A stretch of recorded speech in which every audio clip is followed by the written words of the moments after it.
حافظ صاحب، جو اس وقت پاکستان میں ڈیبیٹ چل رہی ہے اور وہ یہ جب سے میڈیا پر رپورٹ ہوا ہے کہ بانی پی ٹی آئی نے اس بات کا اعتراف کیا کہ انہوں نے اپنی گرفتاری کی صورت میں جی ایچ کیو کے باہر پرامن احتجاج کی کال دی تھی، تو اس کے بعد بہت سے قانوندان یہ کہتے ہیں کہ انہوں نے راہ ہموار کر لیے اپنے لیے خود ہی ملٹری کورٹ میں ٹرائل کی یا اپنے سخت ٹرائل کی، تو اس پہ آئینی قانونی نکات کیا ہیں؟ کیا واقعی یہ اسٹیٹمنٹ جو میڈیا کے سامنے دی گئی ہے یہ ان کے لیے بہت سنگین ہو سکتی ہے؟ بسم اللہ الرحمن الرحیم. دو چیزیں بڑی امپورٹنٹ ہوتی ہیں فیصل. ایک آپ کا ایکشن ہوتا ہے اور دوسرا آپ کا بولنا ہوتا ہے. کوئی بھی اگر آپ اس دنیا کے اندر جرم کو ڈیفائن کرتے ہیں تو یا وہ آپ کے ایکشن سے آتا ہے یا آپ کے زبان سے آتا ہے، اور یہ دونوں چیزیں جو ہیں میرا خیال ہے کہ جتنا بڑا آپ امپورٹنٹ سیٹ پہ جاتے جائیں اتنا ہی آپ کے لیے بڑا کانشیس اور کاشیس ہونا چاہیے کہ میرا ایکشن جو ہے وہ میرے لیے یا میرے علاوہ جو ہے جو ایک میری بڑی فالوئنگ ہے یا ایز اے پرائم منسٹر کے طور پہ اس کا بھی ایک امپیکٹ آتا ہے، اور اسی طرح جو میرا بولنا ہے اس کا بھی ایک امپیکٹ آتا ہے. چونکہ یہ جو ہے آپ نے سنا ہوگا بڑی مشہور حدیث بھی اس معاملے کے اندر یہ ہے کہ اگر آپ کو کسی جنت کی بشارت کے اندر آنا ہو تو آپ جو ہے وہ اپنی زبان جو ہے اگر اس کو آپ قابو کے اندر رکھتے ہیں تو وہ ایک بڑا میجر فیکٹر اس چیز کے اندر آتا ہے کہ آپ بہت ساری چیزوں سے بچ جاتے ہیں. اور دوسرا یہ ہے کہ چونکہ اب آپ کے سامنے جو ایک میڈیا کا فینومینا آیا ہوا ہے، ارشاد عارف صاحب بڑی اچھی طرح اس چیز کو سمجھتے ہوں گے کہ جب آپ کا ایک پریس تھا تو سرٹن ٹیئرز ایسے ہوتے تھے کہ کسی نہ کسی جگہ آپ اپنی چیز کو یا ریٹریکٹ کر لیتے تھے یا اس کے اندر کوئی ایسی چیز آ جاتی تھی کہ اس کو ٹون ڈاؤن کر کے نکل جایا کرتا تھا. لیکن جب میڈیا اور جس طرح آپ کا فریکوینٹ اب سوشل میڈیا آیا ہے، اس کے اندر میں سمجھتا ہوں کہ جو غلطی کی گنجائش ہے وہ اب نہ ہونے کے برابر رہ گئی ہے، اور اسی کا ریزلٹس نکلا ہے کہ پاکستان کے اندر جو ایک پوری سوسائٹی کے اندر یا ملک کے اندر ایک پولرائزیشن آئی ہے، اس کا بنیادی وجہ پاکستان کے اندر سوشل میڈیا اور پاکستان کے اندر اس میڈیا کے اوپر جا کے اس طرح کی باتیں کرنا کہ جس کا کانسیکوینس شاید وقت کے بعد ہو. اور اس سٹیٹمنٹ کے اندر بھی آپ دیکھیں کہ جب یہ سٹیٹمنٹ دی گئی تھی، اس سٹیٹمنٹ کے بعد جب اس کا ایک ریئیکشن آیا تو اس کے اندر پھر فارمر پرائم منسٹر نے اپنے آپ کو اس سے ڈسٹنس کرنے کی کوشش کی اور یہ کہا کہ ایک نیریٹو بنایا گیا ہے، اور بھئی آپ اگر ڈسٹنس کر رہے ہیں تو آپ اس کو سیدھا سیدھا کہیں کہ جی میں نے یہ کہا ہی نہیں ہے یا میرا یہ مطلب نہیں ہے یا میں چاہتا نہیں ہوں. یہ ممکن نہیں ہے کہ آپ ایک طرف کچھ اور کہیں اور دوسری طرف جو ہے وہ آپ یہ کہیں کہ اس سارے پروسیس کو جو ہے آپ جوڈیشل کمیشن کے اندر لے کے جائیں. تو میرا یہ خیال یہ ہے کہ پرائم منسٹر ہمارے رہے ہیں، ایک بڑی پولیٹیکل پارٹی کے لیڈر ہیں، لوگوں کو ان کی بڑی فالوئنگ ان کے ساتھ ہے، ان کی ایکسپیکٹیشنز ہیں، تو انہیں ایک جو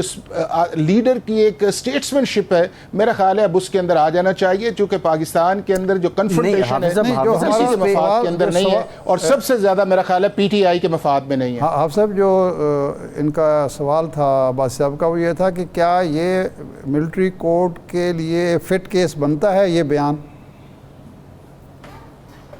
دیکھیں، ایک تو یہ ہے کہ اگر ملٹری کورٹ کے لاء کی آپ اپلیکیشن دیکھیں تو اس کے اندر بڑا واضح اس چیز کے اندر آیا ہے کہ کوئی ایسا شخص جو پاکستان کی ملٹری انسٹالیشنز کے اندر جا کے ڈائریکٹ انوالو کرتا ہے اس کے اوپر آپ کا پاکستان کا ملٹری لاء جو ہے اپلائی کرتا ہے. لیکن اگر اس کے ساتھ ساتھ دوسرا جو آپ کا آفیشیل سیکرٹ ایکٹ اس چیز کے اندر ہے، اگر کسی جگہ کانسپریسی اس چیز کے اندر آ جاتی ہے کہ آپ نے ایک ایسے انسٹیٹیوشنز کو یا ایسی پلیسز کو ٹارگٹ کیا ہے جو لاء کے اندر نوٹیفائڈ ہیں اور آپ وہاں پہ جا نہیں سکتے، تو ڈیفینیٹلی پھر جو کنائیونس کے اندر جو بھی کانسیکوینس بنتا ہے وہ اس چیز کے اندر آئے گا. اور میرا خیال ہے کہ یہ شاید اس اسٹیٹمنٹ کا انہیں اس چیز کا احساس ہو رہا ہے کہ ایک ایسی چیز جس کو ہاف ہارٹیڈلی ہم ڈسٹنس کر رہے تھے اس کے اندر ہم نے جو ایکنالجمنٹ کی ہے اس کے بڑے سیریس لیگل جو ہیں وہ ریپرکشنز آئیں گے. اور میرا خیال ہے کہ اس چیز کا اندازہ جو ہے وہ ان کی پولیٹیکل پارٹی نے بھی کر لیا ہے، انہوں نے بذات خود بھی کر لیا ہے. لیکن جب آپ ایک دفعہ کو بات کر لیتے ہیں تو پھر اس کو ریٹریکٹ کرنا بڑا مشکل ہے. اور گورنمنٹ کا تو ہمیشہ سے سٹینس یہی رہا ہے کہ یہ جو انسیڈنٹ ہوئے تھے پاکستان کی 42 پلیسز کے اندر، یہ انڈیویجولز نہیں تھے، یہ ایک انسٹیٹیوشنل میکانزم کے اندر آئے تھے کہ جس کے اندر لوگوں کو اس بات کے اوپر اکسایا گیا تھا کہ آپ نے ان چیزوں کے اوپر جانا ہے. اب جا کے پیسفل رہنا یا نہ رہنا جو ہے میرا خیال ہے کہ یہ کسی بھی پاکستان کے پولیٹیکل لیڈر کے بس میں نہیں آتا. اگر آپ کوئی بھی پولیٹیکل موو کر لیں، جب لوگ موو کرنا شروع کر دیتے ہیں تو وہ جو موب ہے وہ آپ کے ہاتھ سے نکل جاتا ہے. اور اس کا جو بھی کانسیکوینس آتا ہے پھر الٹیمیٹلی جو ہے جو اس کو لیڈ کر رہے ہوتے ہیں یا اس کے پیچھے اس کے اوپر سارا جو ہے وہ ملبہ اس چیز کا گرتا ہے. تو اگر اس طرح کی اسٹرانگ ایویڈنس یا ایک دو اور چیزیں یا آپ کی ٹیپنگ ہے یا آپ کی ویڈیو ہے یا دوسری کورابوریٹو سٹیٹمنٹس اگر اس طرح کی آ جاتی ہیں کہ یہ پورا پلان کر کے ہوا تھا یا اس کے اندر انسٹیگیشن کا ایک عمل تھا یا اس سے پہلے ایک یہ تھا کہ اگر ایسا انسیڈنٹ ہوگا تو آپ نے اس کے مطابق یہ کرنا ہے, اور اگر یہ چیزیں انویسٹیگیشن کے اوپر سرفیس کے اوپر آ جاتی ہیں, اور اگر آپ اسپیشل کورٹ کے جج صاحب کا جو انٹرم آرڈر دیکھیں جو انہوں نے ریمانڈ کے اوپر دیا تھا تو اس کے اندر بھی اندیا دیا تھا کہ اس کے اندر کسی نہ کسی جگہ جو ہے وہ ایک کانسپیریسی کا یا ایک اس کے کورابوریشن کا ایک ایلیمنٹ ہے. اسی کی بنیاد کے اوپر جو تھا جو انہیں کہا گیا تھا کہ جوڈیشل پہ کیا جائے, جو انہوں نے نہیں اس چیز کو مانا تھا. تو اگر ان سارے کانٹیکسٹ کے اندر دیکھا جائے تو ایک بڑا سیریس اور لیگل جو ہے وہ آئے گا, بٹ الٹیمیٹلی پھر معاملہ جو ہے وہ پروسیکیوشن پہ ہے اور عدالت پہ ہے, اور پروسیکیوشن جو ہے میرا خیال ہے پچھلی 2 سال سے جو ہے مکمل طور پہ ڈیلیور کرنے میں ناکام رہی ہے. صحیح ہے. اچھا, ابھی حافظ صاحب آرٹیکل 6 کی بات ہو رہی ہے اور اس ڈیسیژن کو بیس بنایا جا رہا ہے جو سپریم کورٹ نے دیا تھا جب قاسم سوری صاحب نے رولنگ کے ذریعے وزیر قانون کی ایڈوائس پہ اس وقت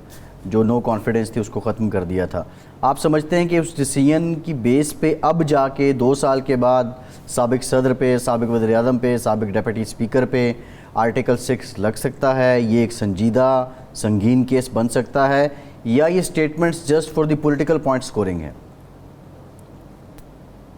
دیکھیں, ایک تو یہ ہے کہ فیصل اگر لاء کا کسی جگہ آپ جرم کرتے ہیں تو اس کے اندر اس چیز کے اوپر کہ آپ نے اس کو پروسیس کے اندر نہیں کیا, یہ جرم جو ہے وہ اس چیز کو نہیں کہتا کہ آپ اس چیز کو پروسیکیوٹ نہیں کرتے. ہاں, اس کے اندر یہ ہے کہ ڈیفنس اس کا ایڈوانٹیج لے سکتی ہے. اگر آپ جنرل مشرف والا بھی دیکھیں تو ان کے دور کے اندر جو ایمرجنسی لگی تھی وہ 2007 میں لگی تھی, لیکن اس کے بعد جو تھا جب میاں صاحب کی گورنمنٹ آئی تھی تو اس وقت وہ ایک ریفرنس بنا تھا, اور وہ بنا تھا 2013 کے اندر, تو 6 سال کا عرصہ اس کے اندر تھا, اور پھر آپ نے دیکھا کہ سپریم کورٹ آف پاکستان تک وہ معاملہ بھی گیا ہوا ہے. اب اس کیس کے اندر یہ ایک جو چیز ہے, اس کیس کے اندر تو سپریم کورٹ کی فائنڈنگ جو تھی وہ اس لیول کی نہیں تھی کہ جس لیول کے اوپر ایک ڈیفنس بات کے اندر لیا گیا کہ جی اگر آپ نے آرٹیکل 6 کے اندر جانا ہے تو فیڈرل گورنمنٹ کا مطلب جو ہے وہ آپ کی کیبنٹ اور پرائم منسٹر ہے, اور وہ اس دور کی انٹیریئر منسٹری جو تھی اس نے اکیلے فیصلہ کیا تھا, جس کا پھر بینیفٹ جو تھا وہ ہائی کورٹ کی ججمنٹ کے اندر آیا. لیکن چونکہ جنرل صاحب نے سپریم کورٹ کے اندر اس کو ڈیفینڈ نہیں کیا گیا تھا,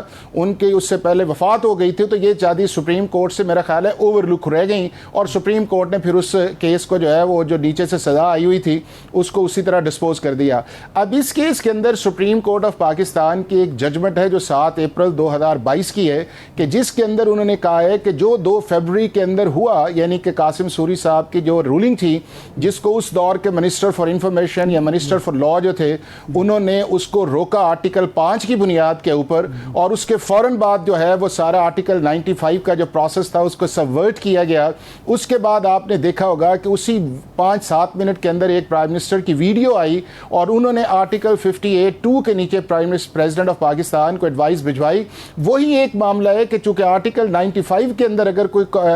vote of no confidence move ہوتا ہے تو پرائم منسٹر اس اسمبلی کو ڈیزالو نہیں کر سکتا, اور اگر وہ انہوں نے ڈیزالو کی تھی اور پریزیڈنٹ آف پاکستان نے اس ایڈوائس کو ایکسیپٹ کیا تھا تو اس ججمنٹ کے اندر وہ تینوں ٹیئر سے سپریم کورٹ آف پاکستان نے کہا contrary to law and constitution ہے قاسم سوری کا اس موشن کو کل کرنا, اس کے بعد پرائم منسٹر کا ایڈوائس بھجوانا اور پریزیڈنٹ آف پاکستان کا اس ایڈوائس کو انڈورس کرنا, جانتے بوجھتے اس چیز کے اندر کہ یہ ساری کی ساری چیزیں جو ہیں وہ کانسٹیٹیوشنز کو جو ہے فرسٹریٹ کرنے کے لیے یا ڈیویٹ کرنے کے لیے آئی ہیں. اب یہ ہے کہ اسی کے اندر ایک جج صاحب نے آرٹیکل 6 کی طرف بھی اشارہ کیا ہوا ہے کہ ان لوگوں کو آرٹیکل 6 کے اندر لے کے آنا چاہیے, حالانکہ میجورٹی ویو جو تھا اس کی ریزنز بعد کے اندر آئی تھی اور انہوں نے اس چیز کو اگنور کیا. اب اس کے ریویو جو ہے وہ ابھی اسی سال جو ہے وہ سپریم کورٹ نے ڈسمس کر دیا ہے. اب فیڈرل گورنمنٹ کی کمپیٹنسی ہونا علیحدہ بات ہے, لیکن چونکہ اس کے اندر کورٹ اور پولیٹیکل معاملہ ہے تو میرا خیال یہ ہے کہ فیڈرل گورنمنٹ اگر اس پہ جانا چاہے گی تو اس مناسب یہ ہوگا